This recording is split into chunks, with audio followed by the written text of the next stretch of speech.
welcome back. Before we begin this journey, take a moment to subscribe to the channel so you never miss a story where survival depends not on strength alone, but on judgment, patience, and respect for time itself.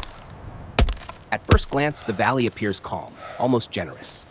The ground feels firm beneath his boots, the forest stands quiet and unmoving, and the sky stretches wide and forgiving above him. Nothing here suggests urgency. Nothing here warns of danger. And that is exactly how the wilderness hides its sharpest lessons. He arrives with confidence. The daylight is strong. His body is rested. His tools are intact. Every calculation feels reasonable. Every step forward seems efficient. In moments like this, it is easy to believe that progress is guaranteed, that experience alone is enough to bend time to your will. But survival does not punish ignorance alone. It punishes assumption. The mistake is small. So small that it barely registers as a mistake at all. A location chosen too quickly. A measurement judged by eye instead of touch. A task skipped to save a few precious minutes. At the time, it feels harmless, sensible even. And yet, from that single moment forward, time begins to slip through his fingers. He starts working, digging, shaping, building. Each movement feels productive. Each action reinforces the illusion that everything is proceeding according to plan. The structure rises slowly, steadily, and the sound of labor fills the quiet forest. Hours pass without resistance. Then the land responds. The soil behaves differently than expected. Moisture seeps upward where it should not exist. The slope redirects runoff in subtle, invisible ways. Materials refuse to settle correctly. What once felt solid now feels uncertain. The environment does not announce the problem loudly. It reveals it patiently, waiting for him to notice. When he finally does, the realization arrives with weight. Correcting the mistake would mean dismantling what has already been built, undoing hours of work, spending energy he cannot afford. Ignoring it, however, means gambling everything on a flawed foundation. For a moment, he hesitates. And in survival, hesitation is never neutral. That hesitation costs him half his time. From that point on, the clock is no longer a tool. It becomes an adversary. The sun begins its slow descent, and with it, his margin for error collapses. Every correction demands twice the effort. Every shortcut creates a new problem waiting just ahead. Fatigue enters quietly, not as pain, but as pressure. Muscles tighten, breathing shortens, movements lose precision, decision-making narrows. This is where many people fail, not because they lack skill, but because they try to recover lost time by moving faster instead of thinking deeper. He abandons parts of the original plan, not because they were wrong, but because time no longer allows perfection. Ambition gives way to adaptation. The structure changes. The design simplifies. Function replaces comfort. As the light fades, the forest grows colder, quieter, more watchful.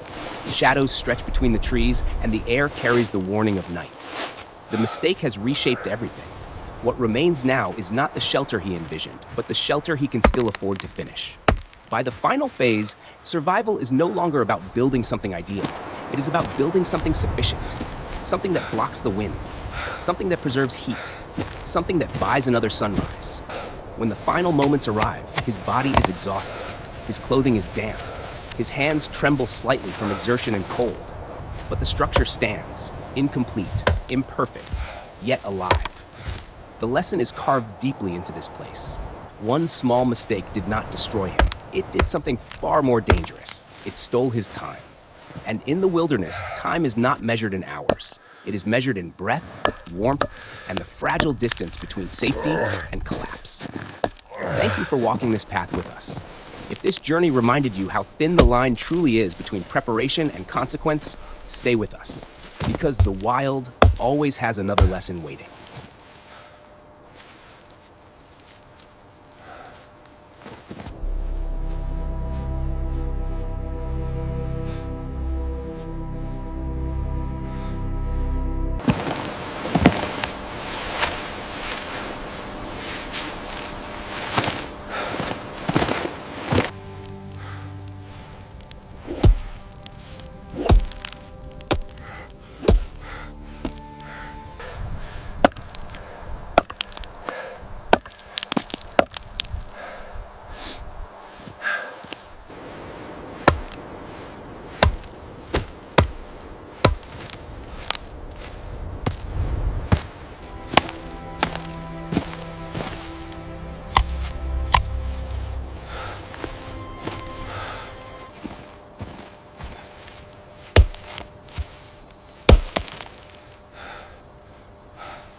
Visibility degrades quickly in the golden hour.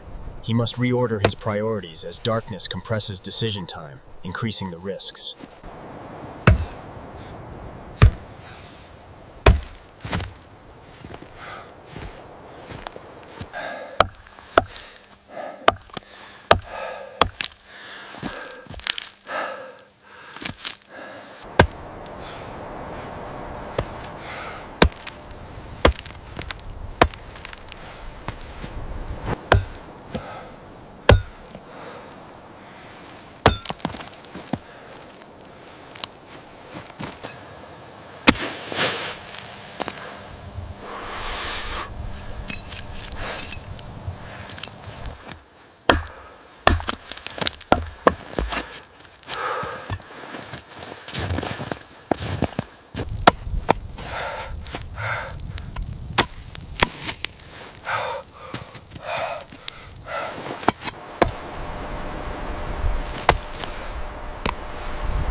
Visibility is dropping fast.